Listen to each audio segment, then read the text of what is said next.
Hello and welcome back to another episode of the Mark Moss Show, where we discuss each and every week the decentralized revolution, the way the world is changing right before our very eyes. Of course, we look at it through the lens of politics, finance, and technology. That technology being Bitcoin, being the decentralized revolution accelerator, the catalyst, if you will. It's always technology that changes the world.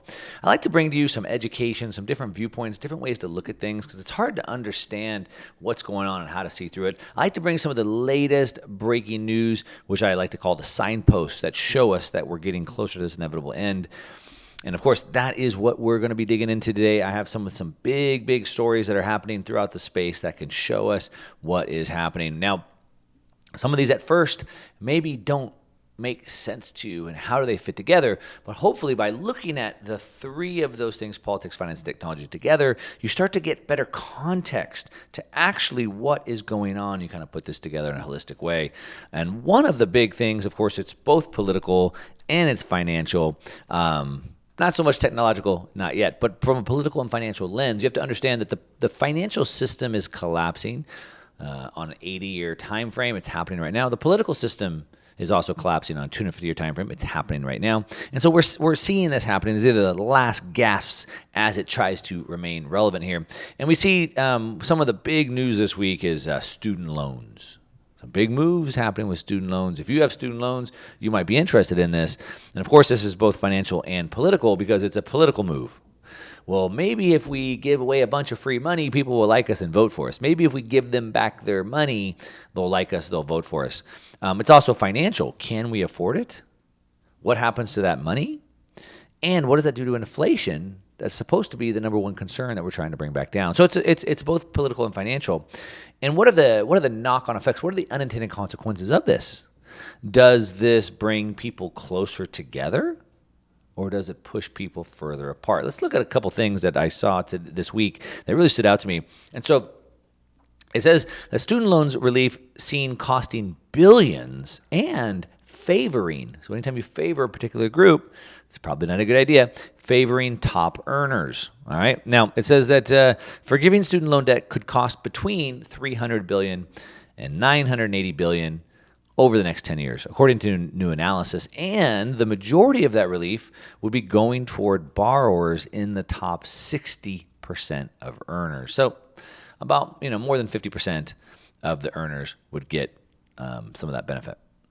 Now, White House officials have been trying to combat critiques that such a move would add to rampant inflation, and that's become a political liability for Biden. So see, rampant inflation, that's a monetary situation. That's a financial situation. But that financial situation is a political liability for Biden. So see how all this works together. This report here says that loan forgiveness has become a tricky issue for the White House. Of course, Biden ran on this. It was part of what got him elected. And it's trying to appeal to younger voters. Hey, look, I'm going to give you a bunch of freebies. Vote for me. And then whoever the challenger will be to Biden is going to come in and say, no, we're going to bring inflation down. We're going to bring the budget back down. We're going to live within our means. And that means we're going to cut all this spending. We're going to cut all these programs. So one guy is over here saying, we're going to give you all this free money. We're going to give you all these free things.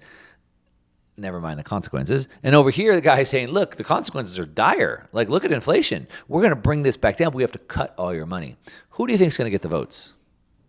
Obviously, the guy offering all the free stuff. So this is part of the reason why, from a both political and financial situation and a technological situation, the world can't change.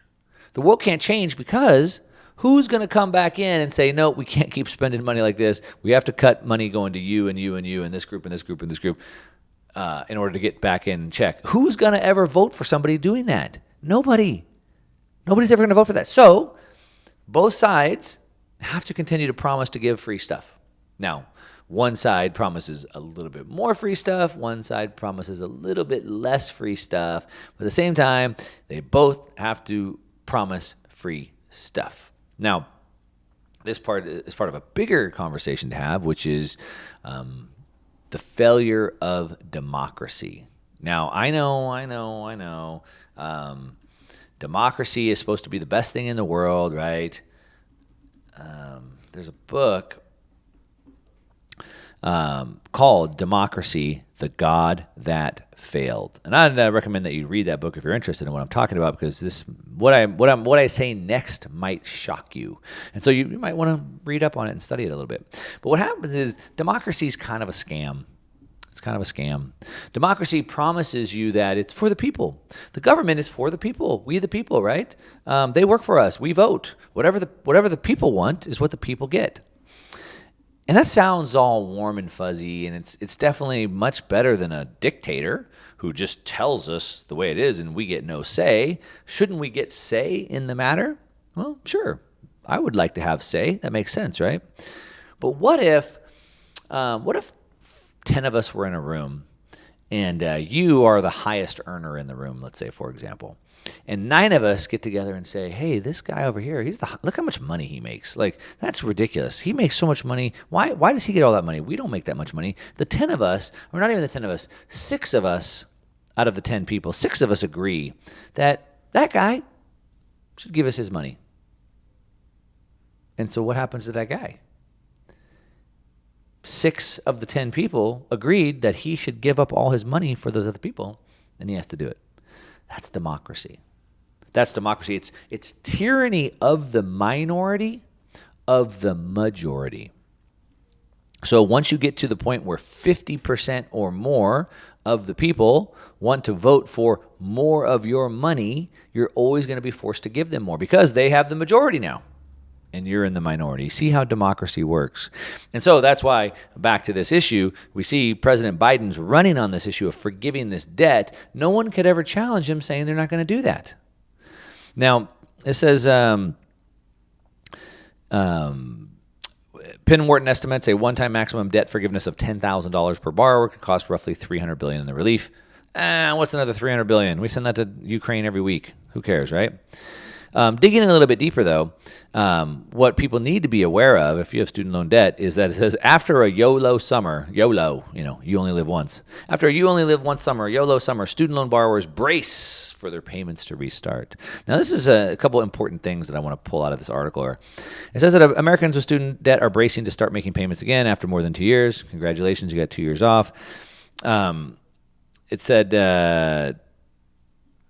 it allowed student debt burden to be kind of set aside for a minute, allowing them to reach major life milestones, boost their financial health, and, quote, splurge on vacations.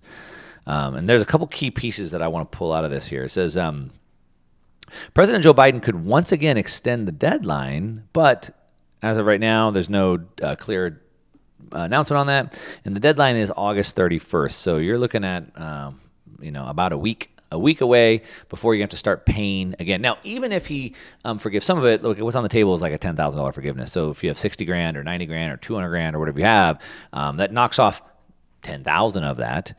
But there's been no plan on that. Who's it going to go to? What income brackets? But even if you only owe 50 grand, 60 grand, 90 grand, whatever, it knocks off 10 grand. You're still going to have to keep making payments. As of right now, there's no announcement on extending that, and it's probably not going to happen. So just make sure you're planning on that. But a couple of things that I see in this that I think are very, very telling is kind of indicative of where we are at in this system. And it really kind of shows how much of a problem this is. So like, for example, here's Jennifer Nagel, 38-year-old Michigan who works in IT. She was able to go on a vacation. She graduated from college with $60,000 in student loan debt, 2/3 of it federal, and was paying $600 a month. And she was finally able to take a vacation. So your tax dollars enabled Jennifer Nagel to go on a vacation. Now, I believe that as long, and I've loaned money to plenty of people, and if they haven't paid me back and I see them going out and splurging on these crazy vacations, if they haven't paid me back, that kind of rubs me the wrong way. Like, shouldn't they try to pay me back before they go splurge? Anyway, I'm going to come back. I got a couple more stories to highlight, and then I'm going to show you what's going to happen with inflation because of this. And I was saying how I've loaned money many, many times, and I have friends that start dodging me. They don't want to pay me the money back. And I see them going in on these like extravagant splurges or whatever. And I'm like, dude, like, you owe me a couple $100. Like, shouldn't you pay me that back first? But nope, students think they should just not pay their debt and they should go on vacations. And we can see this over and over and over and again the more we dig into these stories. And one of these I saw here,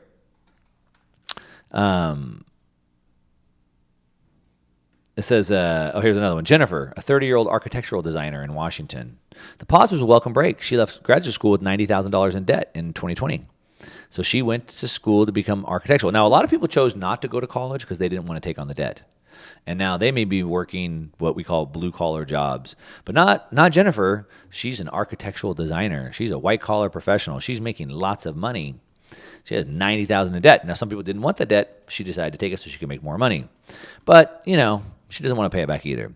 She says that she's put some of the money she would have spent on her student loans to, one, help her fund an extravagant wedding.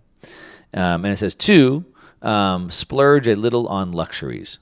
Oh, congratulations, Jennifer. I'm glad you got your student loan debt forgiven so you could have an extravagant wedding and splurge a little on luxuries. And then I love this one here. Heather Dial of Virginia said, quote, I wish our society didn't force 18-year-olds into loads of debt just to be able to get a job. She said, she works in human resources and graduated $90,000 in debt. Quote, I hope the system isn't as broken in 18 years when my son has to figure out what he wants to do. So I wish our society didn't force 18-year-olds into loads of debt. Does it? Is that what happens? As a matter of fact, my daughter just turned 18. She's not going into loads of debt. She's not going to college at all. She's not being forced into that. Nobody was forced into that debt. She could have worked her way through college. She could have had 2 jobs going through college. She could have gone 2 years to community college and stayed at home with her parents. Then she could have gone to another college. There's lots of ways to do it. No one forced you to take this debt. You weren't forced into that. You could have gone to college without the debt, and you weren't forced to go to college. My daughter's not going to college. No one's forcing her to go to college. She doesn't need to take on the debt. You don't need to take on the debt. Society isn't forcing you to do anything.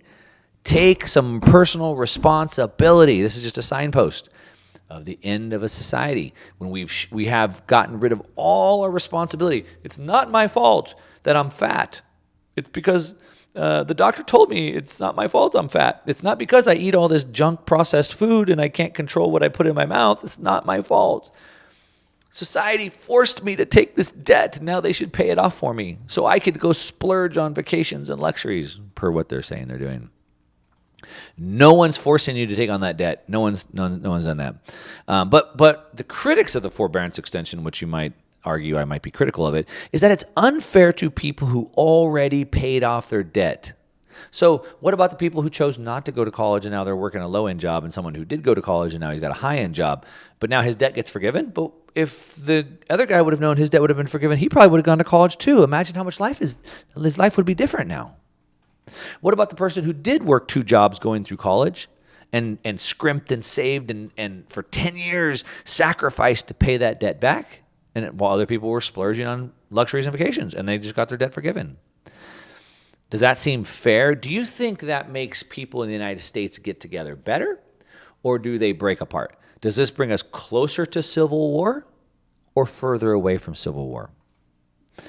Anthony Portesi dreaded the return of loan payments. He dreads it. He's a 35-year-old lawyer. A lawyer. He went to school and probably bills people at $500 an hour. He's a lawyer. And he says he was paying $700 a month towards a 6-figure loan balance. So that's like 2 hours of consulting for you. Boo-hoo. He said he's since funneled money into paying off his credit card debt and most recently buying his girlfriend an engagement ring and a romantic getaway. Aren't you happy that your tax dollars are going to go pay for Anthony Portesi, who's an attorney now, and now he's buying his girlfriend an engagement ring and a romantic getaway? You see what's happening? Now, the argument is Larry Summers is previous head of the Treasury, president emeritus of Harvard University today, former Treasury Secretary. He said that, look, this is going to be massive inflationary. So at a time when the number one thing Biden administration, the Federal Reserve is trying to fight is inflation, this is just more inflation. So you say you're trying to fight inflation, but yet you're going to do these policies that are going to create more inflation. Like, what the heck? It's political. So over here, look, I get it. You can't afford gas, and you can't afford rent, and you can't afford food because the prices have gone up so high. I get it. Inflation's hurting you. And I'm the president. And my number one goal is going to bring inflation down. But yet, I'm going to go over here and buy votes and give people a bunch of money and going to cause more inflation? Lie right to your face is what's happening. It says that unreasonably generous student loan relief he's against it because it's spending that raises demand. And that's what increases inflation. So these people, they don't have to make their payments. And so what were they doing? I read you the stories from Bloomberg. Going on vacations, buying wedding rings, paying for weddings. They're spending money. So money that should be going back to pay the debt, that would be destroying the demand. That would be killing debt. We want to do that, destroy the debt, destroy demand. But instead, we don't make them pay that, and now they take that money and spend it back in the economy. That pushes the prices back up. Now we have more people competing on plane tickets. Prices go up. We have more people competing on Airbnbs. Prices go up. We have more people competing on wedding venues. The prices go up. So, of course, the one thing that they're supposed to be doing is fighting inflation, but instead they're trying to win political votes, and it pushes up even more. It also says that it also encourages college tuition increases. So now it's going to cause more people to go to college, get more student debt forgiven, and it pushes up college. So all of these things are going to cause inflation. He says every dollar spent on student loan relief is a dollar that could have gone to support those who didn't get the opportunity to go to college. So what about you went to college, you got the student debt. Now, I've seen all these stories of people who got the student loan debt, and they're like, I can't afford to pay my debt and eat. Well, then what the hell did you get the student loan? What the hell did you get the student loan debt for in the first place? Why'd you go to college if it won't even give you a job good enough to pay back the debt? That might be the worst investment of the world that I've ever heard of. Wait a minute. So I went to college so I can get a good job, but now the job I have doesn't even allow me to pay the debt back? Back to what we said earlier, like in a society that forces people into debt. It doesn't force you. It doesn't force anybody. And I hope everybody thinks twice about this. I don't know how it's going to play out. My guess is that student loan debt will be forgiven. My guess is that we'll see at least $10,000 given because they want to buy the political votes. But when inflation goes up because of it, and we have more people at each other's throats, we have more division inside the United States because of it, just know that that was the cost of getting those political votes. And that's democracy for you. Check out the book, Democracy, the God That Failed. For months now, we've been talking about one of the big catalysts of causing the Bitcoin price and the cryptocurrency price to just tumble off of a cliff. Part of it was because the Federal Reserve. The Federal Reserve came out in November of last year, announced they're going to start raising rates. They're going to start doing quantitative tightening. Of course, at that same time, the NASDAQ, the tech stocks, the risk assets, and Bitcoin and cryptocurrencies all have kind of turned down, kind of fallen off a cliff. But when that started to happen, it set off a chain reaction. It started off a domino effect. And of course, we've talked about this extensively on the channel. As the price of Bitcoin and cryptocurrencies came down, then collateral that was pledged with those Bitcoin and cryptocurrencies went down in value, which then mean more collateral had to be pledged. And when they couldn't meet the margin requirements, then they were liquidated. And then when that assets were liquidated, it caused even assets to go down even further. And when assets went down even further, then more margin calls were made. And then when those weren't made, then more liquidations were made. And it just started triggering this default. When you have like a Ponzi scheme, it can grow really fast. And so we saw, Terra Luna, which was the first one that went down, they had this algorithmically programmed stablecoin, and it was backed by this Terra Luna token. And it was basically a big Ponzi scheme. I've broken it down in detail. I'm not going to dig into it now. If you've missed any of this in the past and you want to hear me dig into that specifically, don't worry. Just go check it out on the podcast. Just search Mark Moss Podcast. You can find it on the iHeart player, iTunes player, wherever you want. Or you can go to my YouTube channel. I have a YouTube channel called Mark Moss. I have a YouTube channel called Market Disruptors, and all of these podcasts are on that channel. So you can watch me and listen to me at the same time if you want. But we broke that down and how that worked. But it allowed that Terra Luna Ponzi to kind of grow really fast. But it also caused it to unwind even faster. All right. Debt is that leverage, and debt allows us to go really fast. Instead of saving up for a decade to buy one house, I could use debt and buy 3 houses at one time. Instead of saving up for 2 years to buy a new truck for my work, I could get a loan and buy 3 trucks for my work. So that debt allows me to grow way faster. But the problem is then when it comes down, if I can't afford the payments, if my business suffers, now construction slows down, real estate slows down, construction slows down, I can't afford the payments, I lose all 3 trucks at once.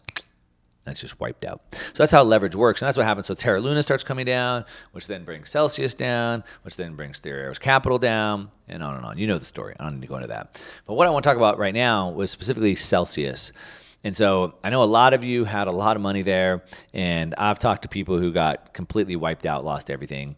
And I want to give you some updates on that. I know that I wouldn't be holding my breath if I had money there, but there could be something coming. They're going through bankruptcy. On the other side of the bankruptcy proceeding, there will be money sent out to some people, most likely, probably broken down into different categories if you had yield products, if you had loan products, or if you just had savings there. And I don't know how much there will be and how much they owed and how much will be sent out. It could be a penny. It could be 50 cents on the dollar. It could be, who knows. But I want to keep you up to date on some of the stuff that's going on. Now, we saw this week, crypto lender Celsius sues Prime Trust over $17 million in tokens. And so the good thing is through the bankruptcy proceedings, they're forced to declare all their assets, and they're forced to go collect all those assets so they can all get totaled up, take total amount of liabilities, total amount of assets, and they can divvy out what's rest and what's left over.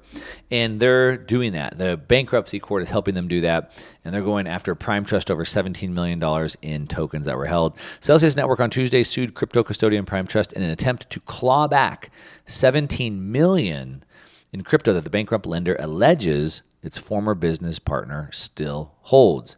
So this is all filed in federal bankruptcy court. Again, once the bankruptcy court gets a hold of this stuff, it's all going to come to light.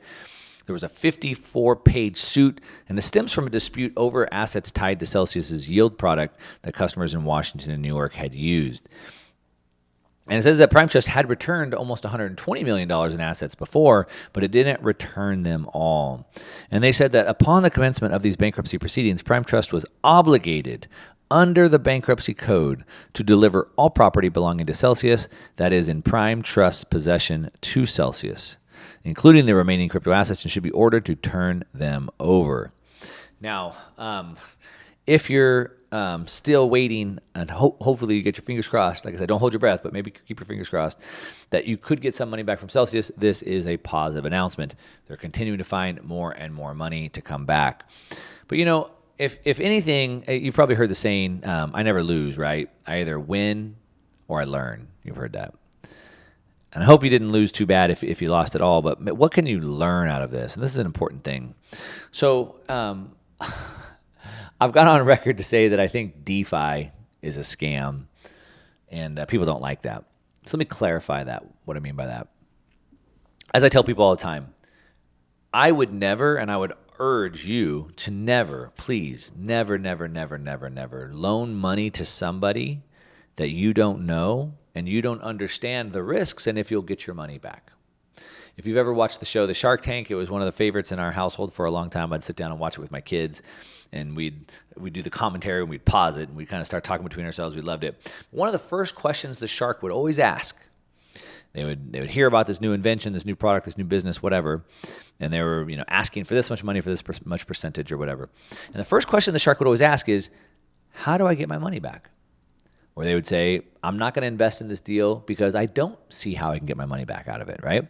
So the first thing they always want to know is, how do I get my money back? And so you never want to loan money or invest money to somebody who you don't know how you get your money back, right? We have to understand that. And so when you have a business model like a Celsius that's this very opaque, right? I can't see it. There's no transparency. Then one, that should raise red flags. And then even if you do, then you want to continue paying attention so if there's trouble brewing on the horizon, oh shoot, it looks like they've done some really stupid things. I don't know if I trust them anymore like I used to. Maybe in the beginning I really believed in them. I really thought they were doing the right thing. They said that every loan was over collateralized by 150%. That was kind of the story I remember them telling. But now look at these couple things that they've done. That doesn't look like what they told me they were doing. I don't know if I trust them anymore. And so you need to be looking at these things. So even if you made decisions, something I like to say all the time is I believe it was from Einstein. And Einstein was a professor. And every year he gave the same test to his students. Same test every year. And one time some of the other professors at the university came up to him and said, hey, what are you doing, man? You give the same test every single year. What are you doing? Don't you get it? The students from last year are going to share their answers with the students from this year, and they're all going to cheat? And he said, no. He said, the answers have changed. You see, so sometimes in life we make decisions based off of the information we have at that time. But when you get new information, then you have to change your mind. And so that's exactly what I'm talking about. And so even if you made that decision to go into Celsius, and again, this is a learning example for all of us, even if you made a decision to get into one of these risky platforms based off of certain information. He told me every loan was 100%, 150% collateralized. He told me he's only lending to institutional people. And so you base that decision off of that information. But then you always have to be looking for more information, not information that confirms what you know, typically information that goes against what you know. And then you want to be quick to change your mind. I'm going to show you some of this information that came out and show you what these warning signs are. Whether you're involved in this or not, it doesn't matter. This is a learning opportunity. Better to learn from someone else's mistakes than, of course, your own. We're talking about some of these signposts that we could have seen. And I get it. I was there. I didn't see them. But what can we learn? What can I look for next time? Or you weren't involved at all, but still, what can you learn from this, right? Like I said, better to learn from somebody else's mistakes. And so we can see here, failed crypto lender Celsius fires back, accusing ex-employee of fraud. The DeFi founder and CEO Jason Stone has previously filed suit against Celsius, accusing his former employer of market manipulation, among other charges. And so we can see that now Celsius is countersuing DeFi and a CEO, Jason Stone, accusing the defendants of stealing valuable property from Celsius and demanding damages and restitution. Now, what's interesting is that they're coming out, Celsius is saying that this action arises from the defendant's incompetence, deceit, and conversion, according to their bankruptcy court filings. The lender labels DeFi and Stone as, quote, not just incompetent, they were also thieves. So if they were incompetent and thieves, why did they get in bed with them? So if I was invested into my friend's company and I saw they were getting in bed with people who were incompetent and thieves, then I would doubt their judgment. I might not want to be invested in that company anymore. You see, these are some of the things that we can see. It says the defendant's liability to Celsius is staggering, said Celsius, saying funds lost through negligence alone are worth many tens of millions of dollars, with funds stolen possibly worth tens of millions more. So now they're countersuing. So typically the countersuit, I don't always put a lot of trust in that. But what they're saying is Celsius is saying that, look, these people, our partners that we brought on, former employees, through their negligence, lost tens of millions of dollars. So why wasn't Celsius paying attention to that? You mean they had these people whose negligence lost them tens of millions of dollars and they weren't paying attention? Is that the type of company I would want to be investing into, that I'd want to be trusting? Now, the answer for me is, of course, no. It says, in early July, DeFi and Stone filed suit against Celsius, accusing the company of crypto market manipulation and the lack of any accounting controls to protect consumer deposits. So they're fighting. The courts will figure out who's right or wrong. I don't need to. But what would happen is when I see this happening, when I see Celsius lost money to a Badger DAO attack, for example, we brought that up. What were they doing with money in Badger DAO? I thought they were only loaning to institutional grade companies and they were 150% over collateralized. But wait a minute. They were putting money into Badger DAO and losing it? That's not what they told me. Oh, wait a minute. They're bringing people on who are negligent and losing tens of millions of dollars. That's not the company I thought I was invested into. And so the answers changed. Maybe you didn't have that information available to you at the time when you made the investment. And I get it. It's understandable. We make mistakes. But as these warnings were coming up, then you have to be quick to pivot. Now, this also brings back another example, another story. I mean, if you're putting money into something, if you're investing into something, if you're buying a company, pay attention. Warren Buffett says, Warren Buffett has a quote, I didn't look it up, something about diversification. And it's like if you put all your eggs in one basket and then just watch that basket, something to that effect. And so it's like, if I'm going to put money somewhere, you better be darn sure I'm going to be watching that thing, right? I'm going to be paying attention to that. And so, again, like I get it. It's super painful. And if you lost a bunch of money, my condolences. I apologize. I'm definitely not trying to make light of this by any means. But whether you had money in or not doesn't matter. Like, learn from this. This is unfortunately sometimes painful lessons. Better to learn from somebody else. Good news. A little bit of good news. They say they do have enough money now to get through the end of the year. So it looks like they can stay at least in business through the end of the year. Of course, we need to get them through the trustees, through the bankruptcies, and maybe, just maybe, there might be some money coming back to you. Now, one more thing about this quick while we're still talking about this subject here.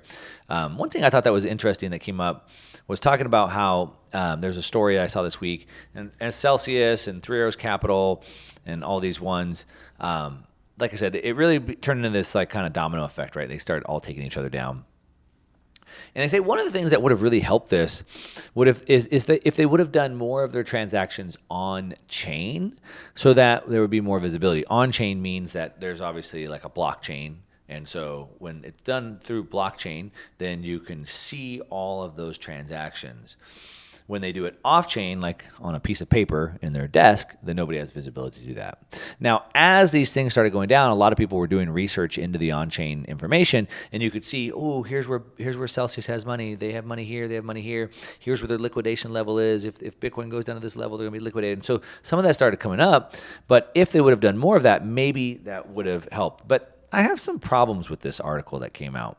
It says that in the wake of the collapse of the Terra ecosystem, the bankruptcy of Celsius, and the fall of Three Arrows Capital, these events ultimately show why more of the financial system should operate on-chain, bringing more transparency and information to market participants. It says in all three cases, the damage was caused and exacerbated by opaque off-chain entities. These events have made it clear that the industry is in need of more transparency. So that's the part that I have a little bit of gripe over. Is it clear that this industry needs more transparency? If you invest into your money in the bank, is it very clear where your money in the bank is? We put money into all types of things that aren't clear. Now, as an investor, as a customer, I should demand that. And if the market wants that, the market should give it to you. But we invest into all kinds of things that don't have this transparency. And this goes back to understanding your risk. If you give your money to somebody else, you may not get it back. There's always that risk. Anytime you give your money to someone else, you may not get it back. And you have to understand that risk. Now, another way that would have helped people avoid this was not getting involved at all. I recommend that you buy Bitcoin, you only hold Bitcoin, and you take your Bitcoin off of the exchange and you hold it in your own custody. You don't give it to Three Arrows Capital or Terra Luna or Celsius for an exchange for a couple points of yield. As an investor, I like to risk maybe 10% to make maybe 100%. I don't want the opposite, which is I don't want to risk 100% to maybe get back 10%, or in this case, 4 or 5%. I would never do that. You don't want the risk to be so much more than the potential reward. You want the reward to be more than the potential risk. And so I recommend that you buy Bitcoin, you pull that Bitcoin off the exchange, you put it into private storage, into private custody, and just hold it, guard it, keep it safe. Don't lose it. So I don't think that industry needs that. It says, by looking at the transaction data and crypto wallet balances, we can gather valuable insights into market conditions. This is crucial for participants and investors trying to plan their next move. So I do agree with that. And that's one of the big things about Bitcoin is because of the transparency. And to the point with Bitcoin, we say that we don't trust, we verify. And because Bitcoin is an open network, we don't have to trust any of this, and that's exactly the point this is making. And so with this open database, we can see all the transactions, and we are not stuck trying to trust them. Instead, we can verify. Much, much different than your Tesla stock or your Apple stock or how much gold is in the world. We don't see into any of that. There's no transparency in the oil markets, energy markets, nothing, but with Bitcoin there is. You're listening to The Mark Moss Show. We're talking about the decentralized revolution, talking about the way the world is changing through the lens of politics, finance, and technology. We're running through some of the biggest headlines of the week, so you know what's going on. You're up to date. That's what I got for you today. Thanks so much for listening. Until next time. Since you've stayed to the end, I know you like this video, which means you're probably going to really like this video right here and this video right here.